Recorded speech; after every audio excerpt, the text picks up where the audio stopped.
मित्रांनो, आपण राशीचक्रावरती चर्चा करतोय आणि त्याप्रमाणे आपण 10वी रास विचाराधीन घेतली आहे, त्याच्यावरती आपण चर्चा करतोय, ती समजून घेण्याचा प्रयत्न करतोय। त्या राशीच्या जातकाची मानसिकता कशी असते, त्याची कार्यपद्धती कशी असते, त्याची विचारधारा कशी असते, हे समजून घेण्याचा प्रयत्न करतोय। आणि हे समजून घेण्यासाठी मी तुम्हाला एक गोष्टही सांगतोय। ती हसत होती, तू काय करणार, तुम्हाला काय वाकडं करू शकत नाही, मी त्याला घेऊनच जाणार, तो माझा आहे, तो माझा आहे। आणि परत ती एकदा विचित्र खळखळून हसली तू काय करणार, आपल्या बरोबर घडलेल्या घटना गोष्टी रूपात मला पाठवावे। माझा ईमेल ID डिस्क्रिप्शन बॉक्समध्ये टाकलेला आहे, माझा व्हॉट्सअप नंबर आहे आणि माझा फोन नंबरसुद्धा आहे। ह्या गोष्टीकडे बघताना तुम्ही मानसिक दृष्टीने बघा, सायकोलॉजीच्या दृष्टीने बघा, म्हणजे तुमच्या लक्षात येईल ही पिशाच्य योनी असते। त्याला आपण नंतर नावं देतो हडळ, भूत, खवीस वगैरे वगैरे, हे जे नावं दिलेली आहेत ना, ह्या नावाकडे जाऊ नका। त्याच्यावरती कब्जा मिळवला होता, नियंत्रण मिळवलं होतं। असो मित्रांनो, तुम्ही हा व्हिडिओ कुठून पाहताय, कुठल्या गावातून पाहताय, कुठल्या गल्लीतून पाहताय, दिल्लीतून पाहताय, कुठून पाहताय, याची नोंद करावी। आणि तुम्हाला जर आवडला तर लाईक करा, नाही आवडलं डिसलाईक करा आणि आपले विचार कमेंट बॉक्समध्ये मांडा। सनातनी वास्तव मी तुमच्यासमोर ठेवतोय। सनातन म्हणजे विज्ञान आणि शास्त्र, दोन स्वरूपात त्याला आपण बघायचं, विज्ञान आणि शास्त्र।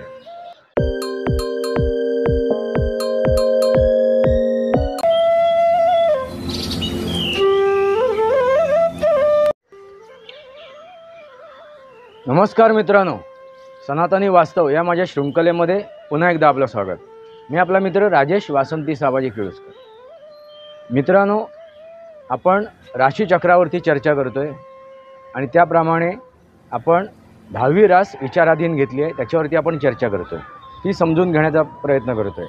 त्या राशीच्या जातकाची मानसिकता कशी असते, त्याची कार्यपद्धती कशी असते, त्याची विचारधारा कशी असते, हे समजून घेण्याचा प्रयत्न करतोय। आणि हे समजून घेण्यासाठी मी तुम्हाला एक गोष्टही सांगतोय। मित्रांनो, ह्या ज्या गोष्टी मी तुम्हाला सांगतोय त्याच्या मागचा उद्देश एवढाच आहे की त्या राशीच्या व्यक्तीचा स्वभाव, गुणधर्म आणि कार्यपद्धती कशी असते हे या गोष्टी रूपात आपल्याला कळू शकते। आता आपण चर्चा कशावर करतोय तर मकर राशीवरती। ही या राशीचक्रामधील 10वी रास। मित्रांनो, मी गोष्टीकडेच वळतो डायरेक्ट, पण माहिती मी दिलेलीच आहे आणि बरीचशी माहिती मी डिस्क्रिप्शन बॉक्समध्ये टाकलेली आहे। मित्रांनो, हा जो जातक आहे, मकर राशीचा जातक, त्याला ज्या प्रसंगाला तोंड द्यावं लागत होतं, जो प्रसंग त्याच्यासमोर उद्भवला, त्यानंतर थोडंसं तो बेचैन झाला होता, घाबरला होता, भयभीत झाला होता, कारण तो विचित्र प्रकार होता। ती जी महिला आहे त्याला भेटली वाटेत येताना, ती महिला त्याला वरचेवर आता दिसायला लागली, की तिचं अस्तित्व त्याला जाणवायला लागलं मित्रांनो। आणि या अस्तित्वामुळे तो बेचैन व्हायचा। थोडा त्याच्या वागण्यामध्ये फरक पडला, त्याच्या बोलण्या चालण्यामध्ये फरक पडला, त्या सर्व परिस्थितीमुळे। मित्रांनो, अशी परिस्थिती पुढे निर्माण व्हायला लागली की तो नंतर महाविद्यालयात म्हणजे कॉलेजला जाणंसुद्धा त्यांनी बंद केलं मध्येच। थोडंसं त्याचा विचित्रपणा वाढला, मध्येच काहीतरी बडबडणं, मध्येच काहीतरी करणं, असं त्याचा तो प्रकार व्हायला लागला। त्यामुळे नोकरीवरती सुद्धा गदा आली। पण मालक चांगला होता, त्याने सांगितलं, बाबा तुझी तब्येत बिघडलेली आहे, तर तुझ्या तब्येतीवरती औषधोपचार कर, काय नक्की होते बघ, एक 15-20 दिवसाची रजा घे, नंतर ये। कारण त्याचं काम चांगलं होतं, काम करण्याचं जे त्याची कर्मशैली होती ती चांगली होती। त्यामुळे मालकाने त्याला नोकरीवरून काढलं नाही, बेदखल केलं नाही. उलट पक्षी त्याला एक रजा दिली, बाबा एक 10-15 दिवसात बघ तुला कसं वाटते, आराम कर आणि नंतर मग परत नोकरीवरती रुजू हो. आता हा जो प्रकार आहे त्याचा वाढत चालला होता. रात्रीचा जो त्रास त्याला व्हायचा, त्याला दिसायची ती झोपताना, झोपल्यावरती. त्यामुळे तो दचकून उठायचा, ती हसायची काय, नंतर ती अगदी विचित्र हसायला लागली.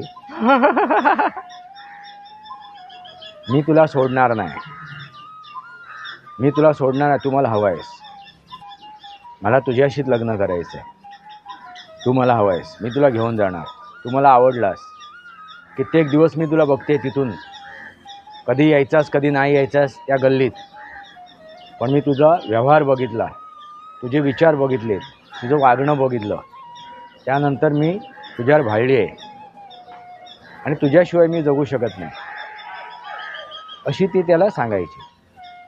जगू शकत नाही म्हणजे मेलेलीच आहे, म्हणजे राहू शकत नाही. मित्रांनो, हा जो प्रकार व्हायला लागला त्याच्याबरोबर, त्यामुळे मग दिवसासुद्धा त्याला असं वाटायचं की कोणतरी आहे. रात्रीचा तर प्रकार व्हायचाच. आता आहे मावशीकडे, पण मावशी प्रेमळ, अगदी मुलासारखा त्याला सांभाळत होती. पण शेवटी त्या 10 बाय 10च्या खोलीत एवढी माणसं, एक 5-6 माणसं राहणार, ते कुटुंब, परत चाळीमध्ये एकाला गोष्ट कळली की पुऱ्या चाळभर गोष्ट कळते, पुऱ्या त्या वाडीभर ती गोष्ट कळली की अमुक अमुक व्यक्तीला अमुक अमुक बाधा झाली आहे किंवा तो वेड्यासारखा वागतोय, अशी तिथे चर्चा व्हायला लागली. त्याच्या आईला कळलं गावी की आपल्या मुलाला काहीतरी त्रास होतोय, आजारी पडला आहे तो, त्याला मानसिक रुग्णसुद्धा बोललं जाते. मग आई वडील मुंबईला आलेत आणि त्यांनी ठरवलं की आपण आपल्या मुलाला गावी घेऊन जाऊ, आणि ते त्याला गावी घेऊन गेले. गावी गेल्यानंतर गावातल्या लोकांना शंका वाटली. आता गावाला लगेच ह्या गोष्टीवरती विश्वास ठेवतात, भूताखेतांवरती, आणि जो काय बडबडायचा, तो बोलायचा, सांगायचा, त्यामुळे आणखीन थोडासा विश्वास बसला. तर त्याच्या वडिलांनी मग माहिती काढली की असं आहे, काय होते जरा बघा. तर एका ठिकाणी त्यांना कळलं की एक तांत्रिक, एक मांत्रिक आहे, एक काय म्हणतात त्याला, एक बुवा आहे, तो हे सर्व कर्मकांड करतो. त्यांच्याकडे ते घेऊन गेले. घेऊन गेल्यानंतर समोर तो बसलाय, ती त्यांच्या त्यावेळी त्याचा नंबर आला आणि तो समोर बसला, तर ती हसायला लागली. तो नव्हता, ती हसत होती. तू काय करणार, तुम्हाला काय वाकडं करू शकत नाही, मी त्याला घेऊनच जाणार, तो माझा आहे, तो माझा आहे. आणि परत ती एकदा विचित्र खळखळून हसली. तू काय करणार, अरे तू भगत असशील, मांत्रिक असशील, तू माझं काय वाकडं करू शकत नाही, आणि मला जर त्रास दिलास तुलाही मी बघून घेईन, तुलाही त्रास होईल, असं तो त्याला सांगायला लागला. पण त्याने मग काय त्याच्यावर लिंबू फिरवला, नारळ फिरवला, काय काय उतारे केले, तंत्रमंत्र केला, आणि त्याला सांगितलं असं करा, तसं करा, अमुक करा, तमुक करा. सर्व त्यांनी ते सोपस्कर पार पाडलेत. एक 4-5 दिवस त्याच्यात गेले, पण तो आहे तसाच आहे, काय फरक नाही. काय करायचं आता, उलट त्याचा हा प्रकार वाढायला लागला. तो गावात मग असंच वेड्यासारखा फिरायला लागला, भटकायला लागला. आणि त्याच दरम्यान माझ्याशी संपर्कात आले ते. त्याच दरम्यान माझ्याशी संपर्कात आले. मला कळलं की असं असं आहे विषय. मला फोन आला एका व्यक्तीचा की असं असं आमचे एक नातेवाईक आहेत, तर त्यांना त्रास होतो आहे, तर तुम्ही बघू शकता काय, नक्की काय आहे ते, त्याला मानसिक त्रास होतो आहे, ते मी सायकोलॉजीसुद्धा ट्रीटमेंट देत आहे असं आम्ही ऐकलं आहे, माहिती आहे, तुमचा नंबर अमुक अमुक यांनी दिलेला आहे असं त्यांनी सांगितलं. ठीक आहे, बघू आपण कोण आहे तो. आणि मग मी भेटायला गावाकडे गेलो. मित्रांनो, गाव कुठलं, त्याचं नाव काय, तो कोण वगैरे मी तुम्हाला सविस्तर सांगणार नाही. आपल्याला कोणाच्या नाचक्की करायची नाही, कोणाचा कमीपणा नाही करायचा आहे. काही गोष्टीचे प्रोटोकॉल पाळणं गरजेचं आहे, म्हणून तुम्हाला ह्या गोष्टी सांगत नाही. असो, मी गेलो, त्यांच्याकडे गेलो, बघितलं त्याला, त्याच्याशी बोलण्याचा प्रयत्न केला, समजण्याचा प्रयत्न केला. त्यावेळी कळलं काहीतरी आहे, नक्की आहे, हा मानसिक रुग्ण नाही आहे. मग तो सांगायला लागला. त्याला थोडंसं मी स्टेबल केलं मानसिकदृष्ट्या, की तू स्टेबल हो पहिला. त्याचं एक सेशन केलं मी तिथे सायकोलॉजीचं. त्यानंतर तो थोडंसं स्टेबल झाला, स्थिर झाला. आणि मग त्याला माहिती विचारली, त्याला काय झालं काय नाही झालं. त्यावेळी ही सर्व थोडीफार गोष्ट कळली. पण बोलताना मध्येच तो विचित्र वागायचा, म्हणजे ती यायची असं म्हणायला हरकत नाही. मध्येच हसायची काय, बोलायची काय, तो प्रकार चालूच होता. मग मी समजलो त्याला ही बाधासुद्धा झालेली आहे आणि त्यामुळे थोडासा तो डिस्टर्ब आहे, त्याच्या मनेवर सुद्धा परिणाम झालेला आहे. आता ह्या सर्व गोष्टीला एक 10-12 दिवस निघून गेले होते. आम्ही त्यांना सांगितलं, बघा, पहिलं ही गोष्ट काय म्हणतात, कुठलाही बाधा होऊन देत, सर्वात महत्त्वाची गोष्ट म्हणजे काय तर सायकोलॉजी, मानसिकता, ती आधी प्रबळ पाहिजे. ज्याला हा आजार झाला आहे त्याला आपण आजारच समजू शकतो. मग त्या दृष्टीने त्याच्यावरती मी काम करायला सुरुवात केली. आणि आता काय काय केलं काय नाही केलं हे सविस्तर मी सांगत बसत नाही. पण त्यानंतर 1-2 सेशन झालेत. त्याला मानसिक मी हे दिलं, ट्रीटमेंट दिली. ते देता देता त्याच्याबरोबर जी होती तिच्याशी संपर्क साधण्याचा प्रयत्न केला. आणि त्यावेळी कळलं नक्की काय घडलं होतं तिच्या आयुष्यात, त्या मुलीच्या आयुष्यात. मग तिने सविस्तर सांगितला तो विषय. जेवढे दमदाटी करून, रागावून, भीती दाखवून तिला बोलण्यासाठी प्रवृत्त केलं होतं. मग ती बोलायला लागली. त्यावेळी कळलं की ज्या चाळीमध्ये, त्या वाटेमध्ये ती त्याला भेटली होती, तिथेच तिने त्या घरासमोर, तिच्या घरासमोर, तिचं म्हणजे तिच्या चुलत्याचं घर, चुलता आणि चुलती तिथे राहत होते, त्यांची मुलं राहत होती. त्या घरासमोर तिने स्वतःला पेटवून घेतलं होतं. असं घडलं होतं की चुलत्यानी गावाकडून तिला मुंबईला आणलं होतं. तिचे आईवडील अपघातामध्ये मृत्यू पावल्यानंतर, आणि तिच्याकडून तो राबवून घ्यायचा, काम करून घ्यायचा चुलता तिचा. त्यांची प्रॉपर्टीसुद्धा बळकावून टाकली होती. आणि प्रत्येक वेळी अमुक करायचं नाही, तमुक करायचं नाही, पाबंद्या, अशा सर्व गोष्टी. तिचं वय होत होतं, ती त्यावेळी काहीतरी 25-26 वर्षाची होती. लग्नाचा विषयच नाही. आणि बिनपगारी फुल अधिकारी मिळाली आहे ना घरात सर्व काम करायला, तर कशाला सोडा, असा तो चुलता. तर त्याच दरम्यान आता तिला लग्नाची खूप उत्कट इच्छा निर्माण झाली होती. लग्न करूया, आपण जाऊया, संसार थाटूया, मुलं बाळं वगैरे, हे ती स्वप्न रंगवत होती. त्याच दरम्यान एका मुलाशी त्याची तिथे ओळखसुद्धा झाली. त्यांची मग गप्पा व्हायच्या वगैरे वगैरे. पण तिने ठरवलं होतं की त्याच्याशी लग्न करायचं वगैरे. पण त्यानेही तिला धोका दिला. आणि ती एक थोडीशी त्याच्या मनाला ती एक हे बसली, मनाला ती गोष्ट लागली. आणि त्याच्यामध्ये हा काका आणि काकी त्यांचं वागणं अगदी नोकरासारखा वागवत आहे. त्याच रागाच्या भरात त्याला ती म्हणाली की तुला मी सोडणार नाही. त्या मुलाला, यांनी तिला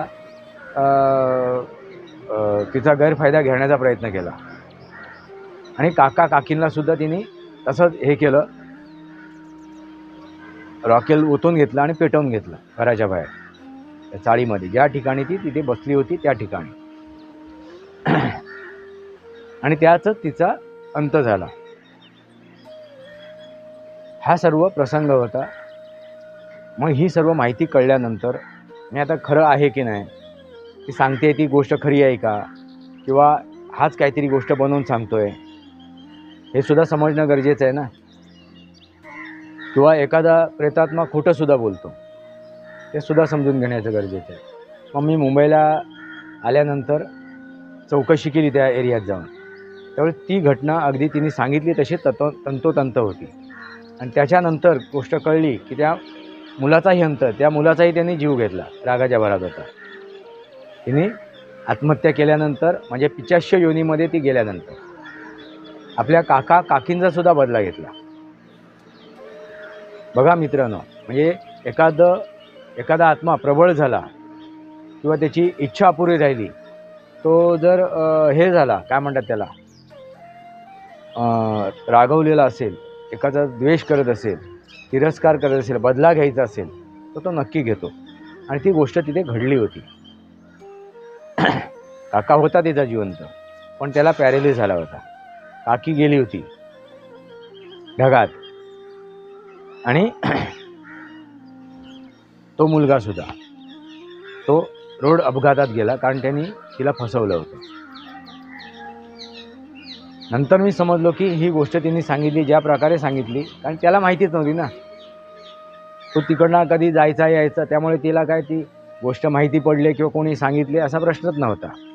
कारण 2-4 महिनेच झाले होते त्या एरियातून जाणं येणं त्याचं होतं त्यावेळेला. मग मी परत एकदा गावी गेलो, त्यांना भेटलो, तिला परत बोलवलं, आव्हान केलं तिला, आणि मग जे काय उपाययोजना करायच्या त्या केल्या.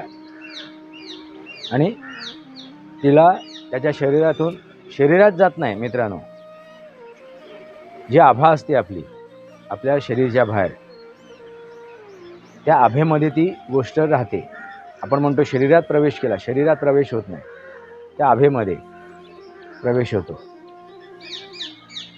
तर मग तिच्याबरोबर चर्चा हे करून उपाययोजना काही योजून तिला मुक्त करण्यात आलं, बाहेर तिला तिथून मुक्त केले त्याच्याकडून. आणि मग त्याच्यावरती सुद्धा मानसिक ट्रीटमेंट केली, औषधोपचार झालेत. आता ती व्यक्ती व्यवस्थित आहे. सांगायचा उद्देश काय, त्यांनीसुद्धा आता ह्या गोष्टीतून महत्त्वाचा सांगायचा उद्देश, कारण तो धार्मिक होता, महत्त्वाची गोष्ट धार्मिक होता. त्यामुळे कुठेतरी तो तरला, कुठेतरी तो वाचला, तो स्वतःला स्टेबल करू शकला, तो स्वतःला स्थिर करू शकला. त्याला जे काय मी मंत्र सांगितले होते तो मंत्र म्हणत होता. अशा काही गोष्टी आहेत. म्हणजे ह्या राशीचा जो जातक आहे तो धार्मिक सुद्धा असतो, त्याला देवादिकांवरती विश्वास आहे, आणि त्याचाच प्रभाव, त्याचाच उपयोग त्या आयुष्यात झाला. आणि जी काय त्याच्या आयुष्यात जी अडचण निर्माण झाली होती, प्रश्न निर्माण झाला होता, तो सुटला. मित्रांनो, लक्षात आलं का? नंतर तो मुंबईला आला, परत राहिलेलं पूर्ण शिक्षण पूर्ण केलं. जिथे नोकरीला होता तिथे परत तो रुजू झाला, मालकाने त्याला परत ठेवलं. आता चांगल्या ठिकाणी ते जॉबला आहेत, नोकरी करतायत, आणि आपला संसारसुद्धा त्यांनी थाटलेला आहे. मित्रांनो, तुम्हाला काय वाटते? ही जी गोष्ट मी तुम्हाला सांगतोय, ह्या ज्या काय विषय तुमच्यासमोर मांडतोय, स्वभाव, गुणधर्म, कार्यपद्धती, हे तुम्हाला मी समजावून सांगण्याचा प्रयत्न करतोय. बऱ्याच जणांच्या आयुष्यात अशाच घटना घडलेल्या असतील, म्हणजे तंतोतंत असेच नाही, म्हणजे या मकर राशीच्या जातकांमध्ये जर घडले असतील तर त्याने आपल्या बरोबर घडलेल्या घटना गोष्टी रूपात मला पाठवाव्या. माझा ईमेल ID डिस्क्रिप्शन बॉक्समध्ये टाकलेला आहे. माझा व्हॉट्सअप नंबर आहे, आणि माझा फोन नंबरसुद्धा आहे. ह्या गोष्टीकडे बघताना तुम्ही मानसिक दृष्ट्याने बघा, सायकोलॉजीच्या दृष्टीने बघा, म्हणजे तुमच्या लक्षात येईल. ही पिशाच्य योनी असते, त्याला आपण नंतर नावं देतो हडळ, भूत, खवीस वगैरे वगैरे. हे जे नावं दिलेली आहेत ना, ह्या नावाकडे जाऊ नका. पिशाच्य योनी आहे, 84 लक्ष योनीमधील पिशाच्य योनीसुद्धा आहे.